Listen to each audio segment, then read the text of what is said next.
into the room, got me feeling crazy, like my heart boom boom. Any other boy would stare, but me I look away, cause you're making me scared. Trying not to breathe once. Perkenalkan, nama saya Atin, saya dari UPBJ Pontianak, Prodi PGSD nomor NIM 858123576. Di sini saya akan menjelaskan proses lahirnya Pancasila atau BPUPKI Piagam Jakarta. Jadi, peristiwa lahirnya Pancasila melalui proses bertahap yang melibatkan BPUPKI Piagam Jakarta dan PPKI. BPUPKI merumuskan gagasan dasar negara dalam sidang pertama 29 Mei sampai 1 Juni pada tahun 1945, yang kemudian melahirkan Piagam Jakarta 22 Juni 1945 melalui Panitia 9. Terakhir, PPKI mengesahkan Piagam Jakarta sebagai dasar negara dan melengkapi Pancasila pada 18 Agustus 1945. Tugasnya merumuskan dasar negara untuk Indonesia yang akan merdeka. Jadi nilai Pancasila yang tercermin dalam lahirnya Pancasila melalui BPUPKI, nilai-nilai luhur seperti kebersamaan, persatuan, gotong royong, musyawarah, dan pengorbanan. Para pendiri bangsa saling menghargai pendapat, mengutamakan kepentingan bersama di atas pribadi, dan rela berkorban demi kemerdekaan sebagai terwujud dalam diskusi, perumusan, dan pengesahan Pancasila sebagai dasar negara. Jadi nilai-nilai yang bisa kita ambil dari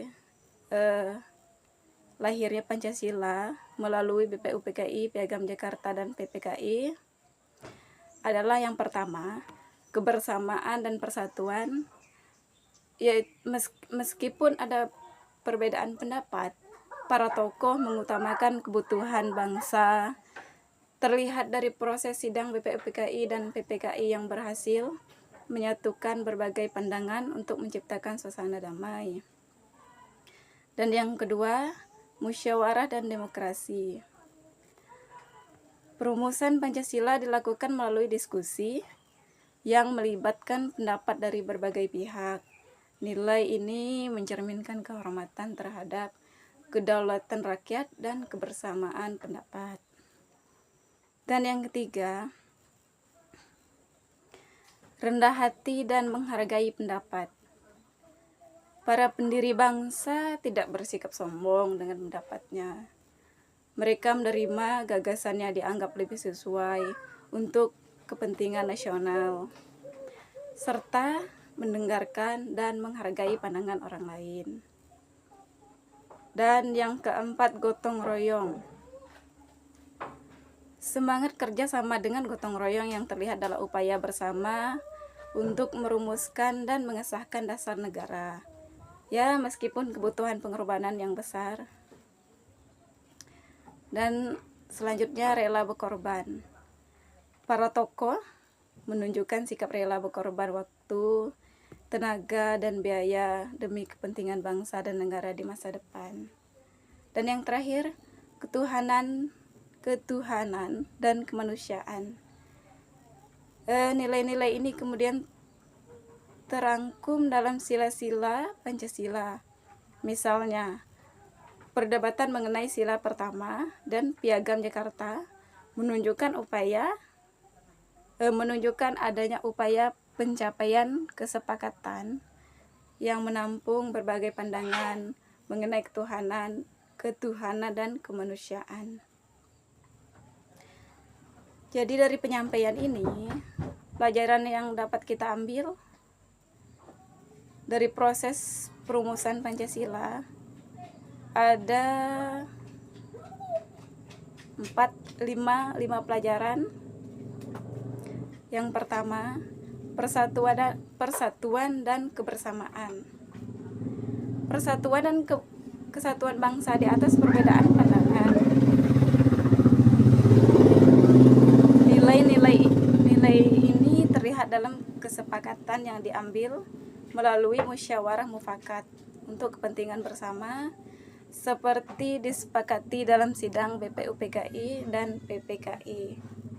Yang kedua, mendengarkan dan menghargai pendapat.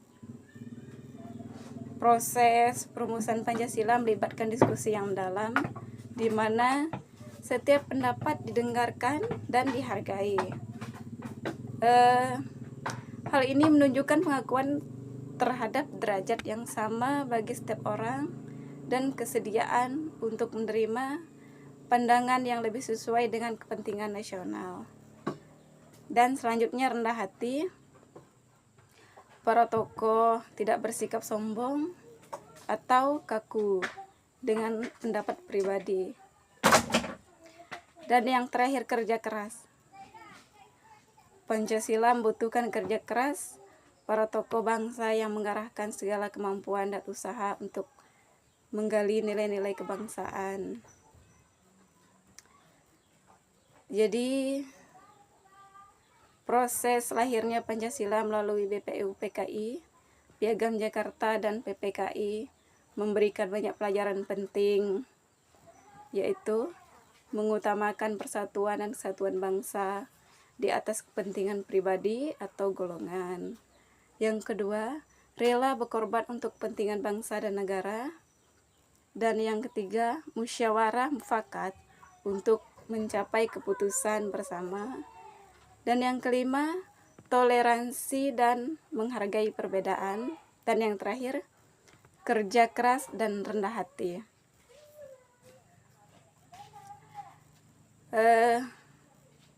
Nilai Pancasila ini masih tetap relevan bagi generasi muda saat ini.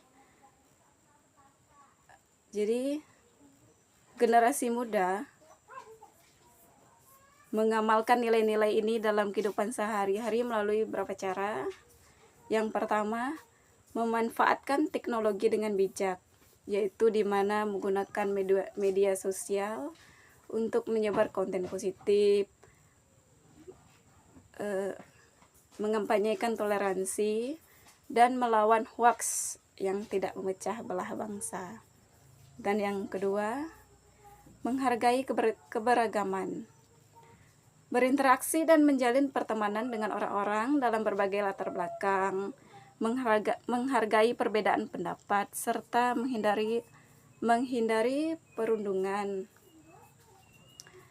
Dan yang ketiga, berpartisipasi aktif, mengambil peran dalam kegiatan sosial di lingkungan sekitar, baik melalui organisasi, komunitas, maupun aksi sukarela. Dan yang terakhir, menciptakan produk dalam negeri, yaitu mengutamakan penggunaan produk-produk lokal sebagai bentuk cinta tanah air dan mendukung perekonomian bangsa.